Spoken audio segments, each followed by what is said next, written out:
Sir, ano ba yung trip natin? Dating gawi. Oo, boss. Magmumukha akong kagalang-galang. Yan ang kailangan natin. Malinis.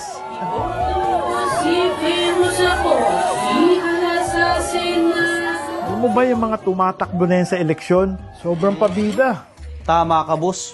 Sikat lang sila. Puro paandar. Pero, wala namang alam at kakayahan. Totoo yan. May mga pabida dyan. Eh, ang kailangan na natin, yung may tunay na malasakit sa bayan. Kaya kailangan natin ng maayos na basehan sa pagpili ng kandidato. Yung hindi karapat-dapat, tanggalin na sa listahan. Kamiss talaga si Senador Miriam Defensor Santiago noon. Yun ang tipong senador na may paninindigan at taglay na talino. Sana nga magkaroon ulit tayo ng ganong senador. You may not like the person, you may not like her presence here, but you have to respect the office of the Vice President. That is all, because that is guided by the tradition. Ayan, si Congressman Marcoleta.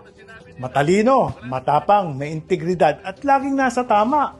Sabi nga nila, yan ang lalaking bersyon ni Senator Miriam. Yan ang klase na kandidato na gusto ko. May malasakit at magmamahal sa bayan. Ayan ang hinahanap natin ngayon.